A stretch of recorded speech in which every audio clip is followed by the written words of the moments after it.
Avant d'accueillir Sylvain pour la prédication sur Ruth, je vais lire le premier chapitre de Ruth. À l'époque des juges, il y eut une famine dans le pays. Un homme de Bethléem de Juda partit avec sa femme et ses 2 fils s'installer dans le pays de Moab. Le nom de cet homme était Elimelech, celui de sa femme Naomi, et ses 2 fils s'appelaient Malcolm et Kijon. Ils étaient Éphratiens de Bethléem en Juda. Arrivés au pays de Moab, ils s'y établirent. Elimelech, le mari de Naomi, mourut, et elle resta avec ses 2 fils. Ils prirent des femmes moabites. L'une s'appelait Orpa et l'autre Ruth. Et ils habitèrent là environ 10 ans. Malcolm et Kiron moururent aussi tous les deux, et Naomi resta privée de ses 2 fils et de son mari. Alors elle se leva, elle et ses belles-filles, afin de quitter le pays de Moab. En effet, elle y avait appris que l'Éternel était intervenu en faveur de son peuple et lui avait donné du pain. Elle partit de l'endroit où elle habitait, accompagnée de ses 2 belles-filles, et elle se mit en route pour retourner dans le pays de Juda. Naomi dit à ses 2 belles-filles, « Allez-y, retournez chacune dans la famille de votre mère. Que l'Éternel agisse avec bonté envers vous, comme vous l'avez fait envers ceux qui sont morts et envers moi. Que l'Éternel fasse trouver à chacune du repos dans la maison d'un mari. » Puis elle les embrassa. Elles se mirent à pleurer tout haut et lui dirent, « Non, nous irons avec toi vers ton peuple. » Naomi dit, « Retournez chez vous, mes filles. Pourquoi viendriez-vous avec moi? Suis-je encore en état d'avoir des fils qui puissent devenir vos maris? Retournez chez vous, mes filles, allez-y. Je suis trop vieille pour me remarier.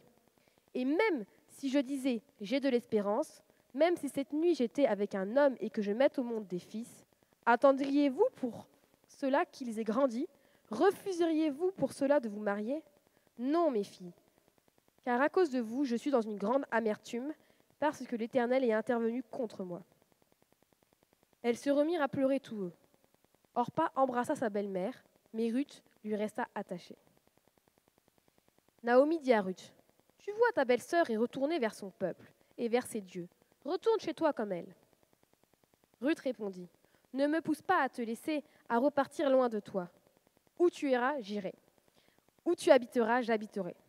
Ton peuple sera mon peuple et ton Dieu sera mon Dieu. Où tu mourras, je mourrai et j'y serai enterré.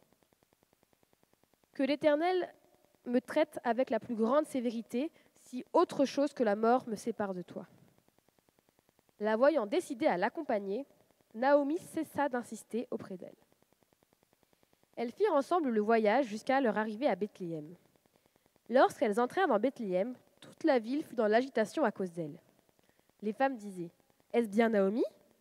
Elle leur dit, « Ne m'appelez pas Naomi, appelez-moi Mara, car le Tout-Puissant m'a rempli d'amertume. J'étais dans l'abondance à mon départ et l'Éternel me ramène les mains vides. Pourquoi m'appelleriez-vous Naomi après que l'Éternel s'est prononcé contre moi, après que le Tout-Puissant a provoqué mon malheur? » C'est ainsi que Naomi et sa belle-fille Ruth, la Moabite, revinrent au pays de Moab, du pays de Moab. Elles arrivèrent à Bethléem au début de la moisson de l'orge.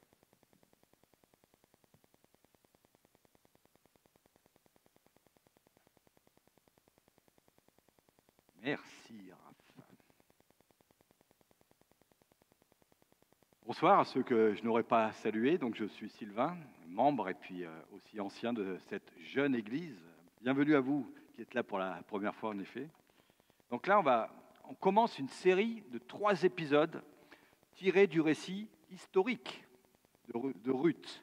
C'est un récit qui a certainement, donc il n'y a pas de preuve de cela, mais certainement été écrit par Samuel, et ça c'est selon la tradition rabbinique. Et ce premier chapitre pose le contexte du récit. Nous sommes au XIIe ou XIe siècle avant Jésus-Christ, au temps des juges en Israël. C'est une période vraiment troublée, marquée par les conflits, le désordre, la violence. Pourtant, le peuple d'Israël a été libéré de sa captivité en Égypte, et après avoir passé 40 ans dans le désert avec Moïse, le peuple, là, commence la conquête de la terre promise en Canaan, et c'est conquête est menée par Josué. Le temps des juges nous décrit l'incroyable incapacité, ou plutôt l'incroyable capacité du peuple d'Israël à abandonner Dieu. Pourtant, le peuple a déjà été au bénéfice d'un nombre énorme de miracles en sa faveur. Le temps des juges est un temps de déclin spirituel, de corruption. C'est la pire période de l'Ancien Testament.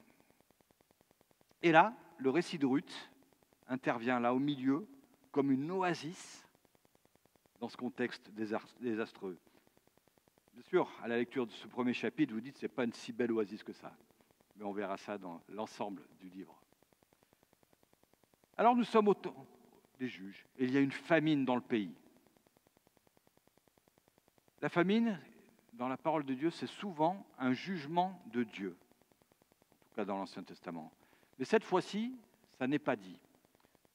Et il semblerait que ce ne soit pas le cas, puisque à une 50aine de kilomètres de là, la famine ne sévit pas.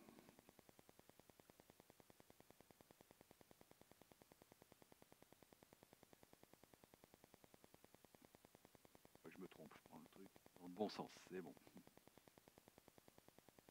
Élimélec, dont le nom signifie « l'Éternel est mon roi ». Vous verrez que tous les noms propres dans ce premier chapitre ont une importance. Pour ça, je vous en donnerai la traduction depuis l'hébreu. Donc, il signifie « l'Éternel est mon roi ». Élimélec est un chef de famille. Il est marié à Naomi. Là, c'est un super beau nom pour une épouse. Ça signifie « ma gracieuse ». Il est père de 2 enfants, Maclon et Kiljon. Alors là, par contre, c'est moins drôle, puisque ces 2 prénoms signifient respectivement maladie et faiblesse. Élimélec décide donc de quitter le pays pour rejoindre le pays de Moab, qui n'est pas touché par la famine. Moab, c'est le nom du fils né d'une relation incestueuse de Lot avec sa fille aînée. Vous pourrez retrouver ça dans l'Écriture. Les Moabites adorent un dieu qui s'appelle Kémosh. Ils pratiquent des sacrifices humains. Ils sont ennemis jurés d'Israël, extrêmement jaloux des victoires d'Israël sur leur peuple. Les Moabites sont strictement exclus de l'assemblée du peuple de Dieu. Ça, on peut le lire dans le livre du Deutéronome. Alors, aller dans le pays de Moab, c'est peut-être pas la bonne décision. C'est peut-être pas la bonne décision. C'est prendre le chemin opposé de Dieu. C'est désobéir à ses commandements. Et ce qui est intéressant de relever, c'est qu'Élimélec et Naomi prennent conjointement cette décision. Pourquoi ? L'épouse se doit d'être soumise à son mari. Alors, soumise dans la parole de Dieu, c'est très beau. C'est respectueux. Elle respecte son mari. Et il y a une réciprocité. Le mari respecte son épouse dans l'amour, à l'image de l'amour de Christ. Donc, étant soumise à son mari, on pourrait dire, elle suit. Mais c'est valable dans la mesure où la décision prise par le mari ne va pas à l'encontre des enseignements et des commandements de Dieu. Et là, Élimélec désobéit. Et Naomi aurait pu dire non, je ne suis pas d'accord avec toi. Ce n'est pas ce qui s'est passé. Elle aurait pu s'opposer à cette décision. Est-ce qu'on peut les blâmer ? La famine, ça ne doit pas être drôle. Hein.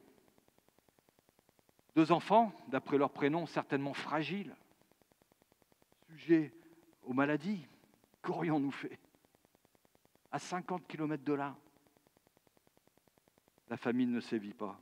Et dans ce contexte difficile, on comprend qu'Élimélec veut certainement prendre soin de sa famille.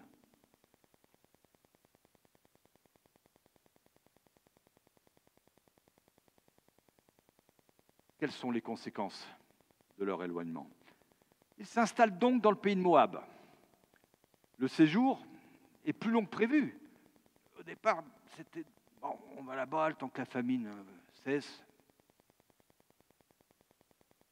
Les deux fils épousent Ruth et Orpa, deux filles moabites. Là aussi, c'était interdit. Et là, la tragédie commence. La perte de son mari, puis plus tard, la perte de ses deux fils.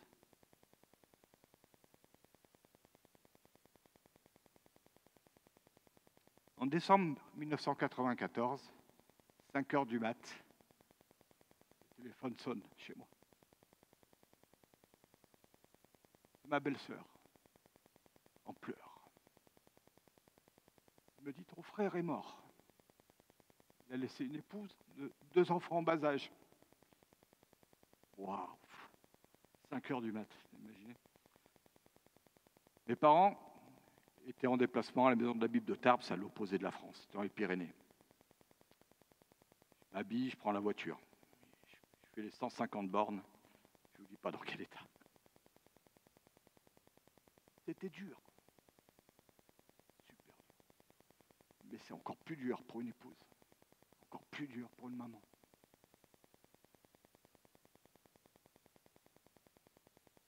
Et même avec l'espérance et l'assurance de revoir son frère, son enfant, son époux au ciel. On s'en remet vraiment, pas totalement sur terre. On s'en remettra pleinement là-haut. C'est une terrible tragédie pour une épouse que de perdre son mari, et encore plus terrible que de perdre ses deux enfants. Voilà les conséquences de leur éloignement. 3 veuves qui pleurent leur mari. Naomi est âgée à ce moment-là. Elle se retrouve seule, sans mari, ni enfant, et en plus, elle est orpheline de son peuple. Nos choix de vie ont des conséquences. On ne quitte pas impunément le lieu où le Seigneur a promis sa présence, même lors de circonstances adverses. Des épreuves qui peuvent paraître se prolonger. Elimelech a démissionné. Il a fui. Il a voulu faire sa vie ailleurs pour sauver sa maison. Mais hors des frontières spirituelles assignées par Dieu. Mais pourquoi Dieu permet-il de telles épreuves? On aimerait tellement qu'il n'y ait pas de souffrance, pas de tristesse. Mais la pédagogie de Dieu n'est pas la nôtre. Il veut pour la vie chrétienne que nous soyons de véritables combattants, déterminés, persévérants et fidèles, malgré l'épreuve et la difficulté. L'épreuve n'est pas toujours consécutive à notre désobéissance. Et Dieu permet l'épreuve pour plusieurs raisons. Oui, parfois, à cause de notre désobéissance, à cause de nos péchés, pour nous conduire à la repentance. Parfois, c'est pour nous amener à dépendre plus de lui, ou même à dépendre que de lui, à ne dépendre que de lui.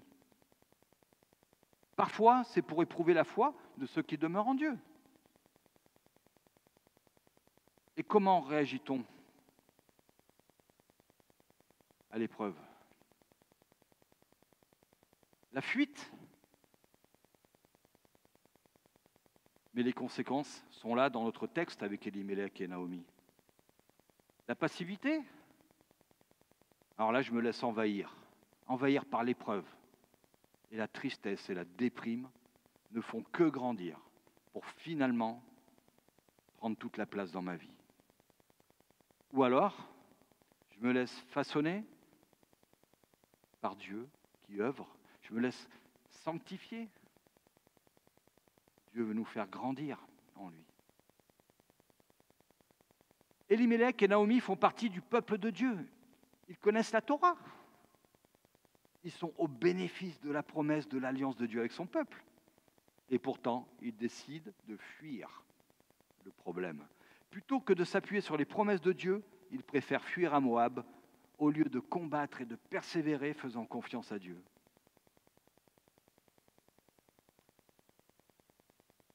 Je veux reconnaître humblement devant vous combien parfois j'ai envie de fuir l'épreuve. plutôt que de persévérer par la grâce de Dieu. La suite est dramatique. Après avoir fui la famine, après avoir tout abandonné à Bethléem, et là, une fois de plus, Bethléem, qu'est-ce que ça signifie? Beth, c'est la maison, Léem, c'est le pain, c'est la boulangerie. Ils ont fui la boulangerie, la maison du pain. Après avoir fui, après avoir perdu toute sa famille à Moab, Naomi apprend que Dieu est intervenu en faveur de son peuple en lui donnant du pain. Oh papa, la douche froide. Imaginez les pensées qui ont pu surgir dans l'esprit de Naomi. Ah, si j'avais, ah si je n'avais pas, ah si. C'est horrible. De plus, il est trop tard pour elle d'avoir d'autres enfants. Elle s'estime trop âgée pour se remarier. Là, dans le texte, elle fait appel au lévirat juif. Le lévirat stipule que le frère de la veuve doit l'épouser. Le frère, du défunt de la veuve doit l'épouser. Mais même si c'était le cas, et que le Seigneur, dans sa grâce, lui accorde d'avoir d'autres enfants, les belles filles ne pourraient pas attendre. Alors, exilée à Moab, Naomi décide de rentrer en Israël, où elle trouvera peut-être du secours. Le veuvage est certainement très difficile à vivre dans le contexte culturel de cette époque, surtout dans un pays étranger, loin des siens. Mais ces belles filles, elles, sont encore jeunes. Il est encore temps pour elles de trouver un mari et de refaire leur vie. Et Naomi les y encourage. C'est bien la décision prise par Orpa d'ailleurs. Alors là, on pourrait dire, Orpa, elle n'est pas sympa. Hein. Elle dit, au revoir belle maman, moi je vais refaire ma vie. Hein. Mais gardons-nous de porter un jugement trop hâtif sur elle. Elle aimait aussi sa belle-mère. On voit que cela lui coûte de la quitter. Mais je trouve que sa décision est légitime, compréhensible, humainement parlant. En réalité, c'est la décision de Ruth qui est pas normale. Elle est étonnante. Ruth répondit, « Ne me pousse pas à te laisser, à repartir loin de toi. Où tu iras, j'irai. Où tu habiteras, j'habiterai. Ton peuple sera mon peuple, et ton Dieu sera mon Dieu. Où tu mourras, je mourrai, et j'y serai enterré. Que l'Éternel me traite avec la plus grande sévérité si autre chose que la mort me sépare de toi. » La voyant décider à l'accompagner, Naomi cessa d'insister auprès d'elle. Choisir de rester malgré tout avec sa belle-mère, envers qui elle n'avait d'ailleurs aucune obligation, hein. C'est une marque remarquable de fidélité.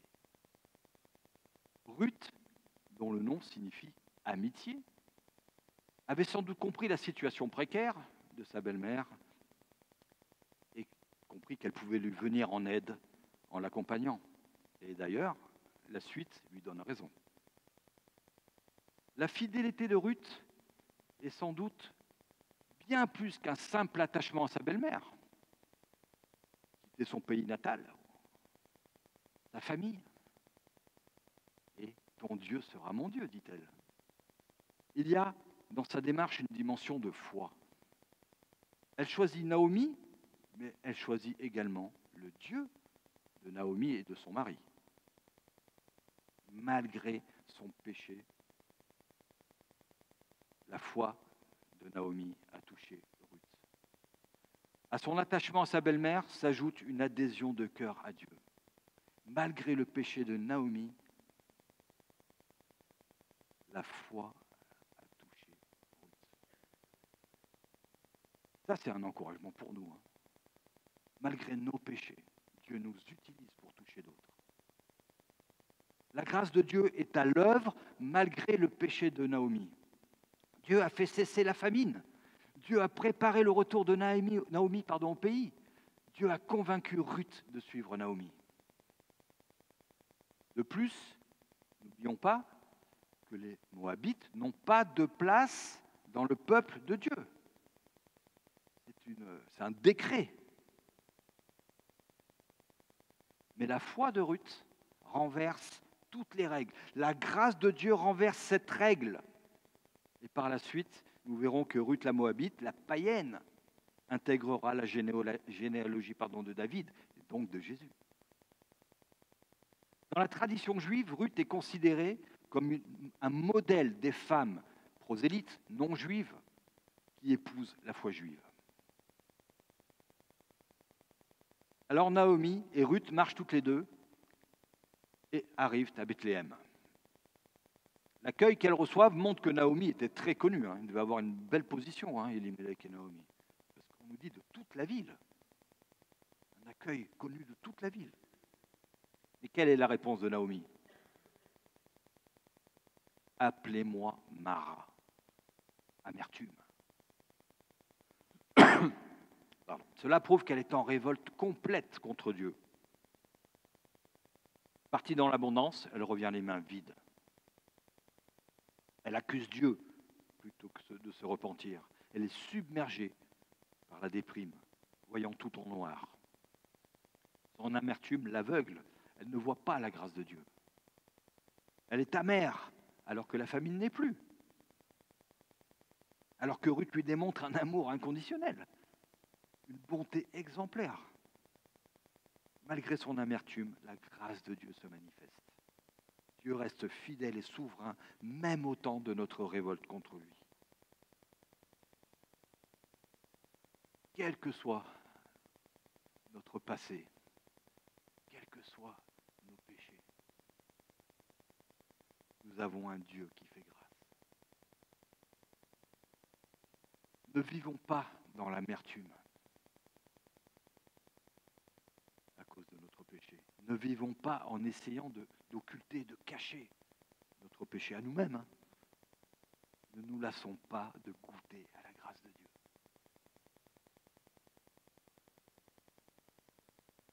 Dès le premier épisode de cette histoire, Ruth nous offre un remarquable exemple de fidélité et de foi. Dans l'histoire de Ruth, le choix de la foi n'entre pas en conflit avec le choix du cœur. La fidélité à Dieu va de pair avec la fidélité à ceux qu'on aime. On l'a dit, la fidélité de Ruth n'allait pas de soi. Elle lui a coûté. Elle a dû quitter son pays. Ça nous rappelle Abraham. Va-t'en de ton pays et quitte ton pays pour aller là où je te conduirai, lui disait l'Éternel. Pour Ruth, pas d'appel, pas de petite voix intérieure, mais une volonté ferme de se montrer fidèle à sa belle-mère et de s'attacher à Dieu. Comme pour Abraham, c'est une démarche de foi. Une démarche de foi qui coûte. On peut d'ailleurs se demander si toute fidélité n'implique pas un renoncement. C'est facile d'être fidèle quand tout va bien. Quand tout roule, comme sur des roulettes, on est tous fidèles. Ça l'est beaucoup moins dans l'épreuve. Quand nos projets tombent à l'eau, quand les événements semblent se liguer contre nous. Là, c'est difficile d'être fidèle. Ça coûte. Être fidèle peut impliquer de renoncer à certains conforts, à certains de nos projets, à certaines ambitions personnelles. Et là, l'exemple suprême, celui de Jésus-Christ. Renonçant à la gloire céleste, il est devenu l'un des nôtres en venant sur terre, humblement. Par fidélité à l'appel de son Père. Par fidélité à son amour pour l'humanité. Une fidélité qui l'a conduit à la mort sur la croix, prenant sur lui tout le poids de nos péchés. Et si notre foi se mesurait à la qualité de notre fidélité? C'est la même racine, les deux mots. Notre fidélité à Dieu, bien sûr, mais pas seulement. Ne se mesure-t-elle pas aussi à notre fidélité dans nos relations? dans nos projets, dans nos engagements. C'est finalement une variante du double commandement majeur. Aimer Dieu et aimer son prochain. La fidélité, elle est à Dieu et à notre prochain, envers lequel nous nous sommes engagés. Comment pourrais-je prétendre être fidèle à Dieu si je ne suis pas fidèle à mon conjoint, à mes amis, à mes paroles, à mes engagements? Ruth, la Moabite, nous montre la voie d'une foi concrète, qui s'exprime dans le quotidien par sa fidélité à sa belle-mère. Comment concrètement notre fidélité s'exprime-t-elle? Comment notre foi, notre fidélité à Dieu se manifeste-t-elle dans notre fidélité de tous les jours? Sommes-nous fidèles envers nos frères et sœurs, nos amis, nos prochains? Restons-nous fidèles à Dieu dans l'épreuve, les difficultés? Il faut se rappeler, c'est bien à la fidélité, y compris dans les peu de choses du quotidien, que Dieu nous invite, comme le dit le maître de la parabole des talents à son serviteur en Matthieu 25. C'est bien, bon et fidèle serviteur. Tu as été fidèle en peu de choses, je t'établirai sur beaucoup. Entre dans la joie de ton maître.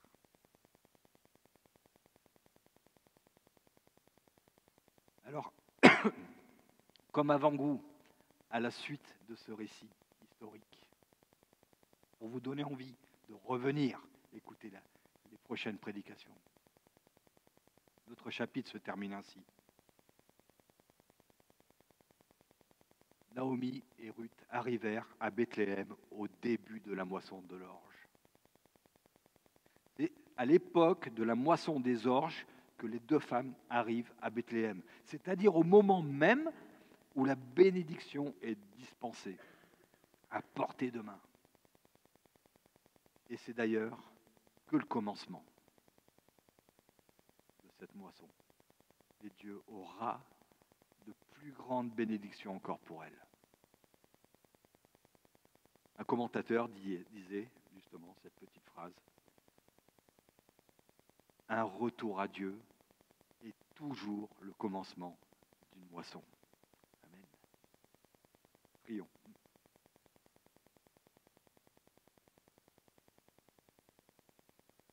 Seigneur, tu es pour nous un tel exemple de la perfection de la fidélité.